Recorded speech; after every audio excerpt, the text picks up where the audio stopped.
ఇదే రోజున ఆయన సక్సెస్ స్టోరీ ఆ ఏరియా మొత్తం వ్యాపించేసింది అన్నట్టు. బ్యాంబూ వెదురండి. ఒకప్పుడు వెదురు పెంచాలంటే భయం. ఎందుకంటే ఫారెస్ట్ వాళ్ళ పర్మిషన్ కావాలి పెంచడానికి, కట్ చేయడానికి, అమ్మడానికి.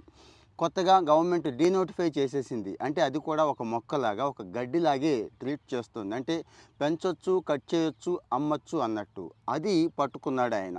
ఆ ఊళ్ళోనే ఎవరో పారేస్తుంటే ఆ వెదురు పిలకల్ని తీసుకున్నాడు. 2.5 ఎకరాలతో స్టార్ట్ చేశాడు. ఈరోజు ₹1,00,00,000 సంపాదిస్తున్నాడు. ఇదే వెదురు పెంపకంతో. ఆయన్ని మనం కనెక్ట్ అయితే వస్తా అన్నాడండి. ఇన్‌స్టా లైవ్‌లోకి వస్తా అన్నాడు. ఆయన వ్యూస్ అన్నీ మనకి షేర్ చేస్తా అన్నాడు. ఎటువంటి నీటి సదుపాయం లేదు. ఎందుకు పనికిరాని భూముల్లో మొన్న పద్మారెడ్డి గారు కుంకుడు పండించి 10,00,000 పైన తీస్తున్నాడు చూడండి. అలాగే ఈయన కూడా ఈరోజు ₹1,00,00,000 వెదురు మీద సంపాదిస్తున్నాడు. ఈయన్ని కూడా లైవ్‌లోకి తీసుకుందాం. త్వరలో సక్సెస్ స్టోరీ మనకి చాలా ఉపయోగపడుతుంది.